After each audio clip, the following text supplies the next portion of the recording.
The City of Calgary has struck a proposed deal for a new event centre, and Mayor and Council debated about what to do with the public consultation portion of it until midnight last night. This is a good deal for Calgary.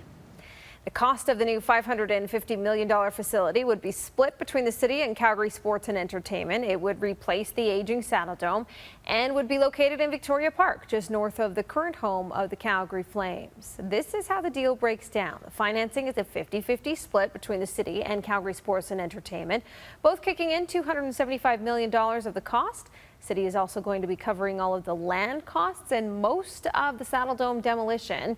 As for the benefits, the city says it stands to gain more than $400 million over the 35 years, with most of that coming from property taxes. And a ticket surcharge would be earned on every event held. The tentative deal is being met with some cautious optimism. Nothing's been finalized. I mean, at the point where City Council has decided that, we've got a budget, we know we want to move forward with our partners and build something, that's when we'll go to the community and we'll really start talking about what is this thing going to look like? How does it actually fit into the community of East Victoria Park?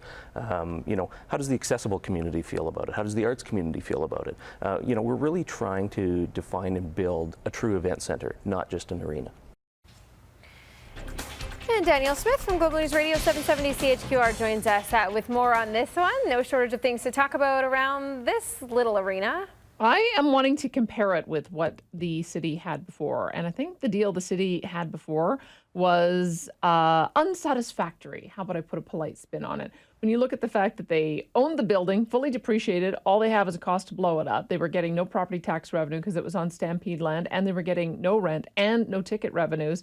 You're looking at it saying, where's the benefit for Calgarians? So at least in this new plan, they get a source of revenue from all of the events that are there. And I think that we can reasonably assume the $155 million that will come from that. That may well turn out to be a conservative estimate. If it turns out it is as successful at attracting new acts and new events as people hope that it will be, then it could well be that that has an upside. And that to me was what I was looking for, is that there had to be some kind of consistent source of revenue so that you could do the cost benefit of an analysis. Now, of course, people will look at that and say, $155 million over 35 years versus the $275 million that they have to pay for the facility. Is it worth it? And that's when they throw in a few of the other things like the naming rights, which I think is significant.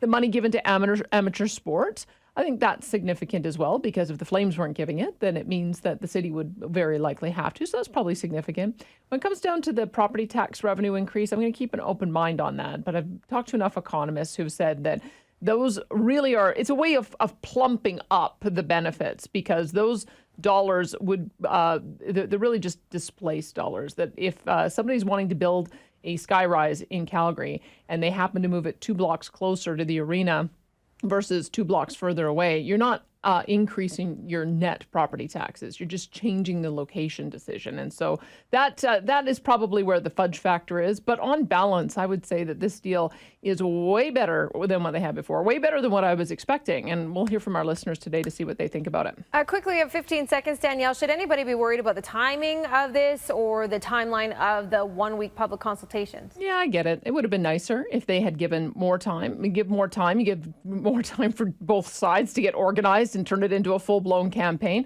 I think if we do our job right, communicating the details to the public, they can feel some confidence when they go to the vote next week that they're making the right decision. Fair enough. Danielle Smith, you can listen to her on Global News Radio starting at 9:30 this morning. Thanks, Danielle. Thank you.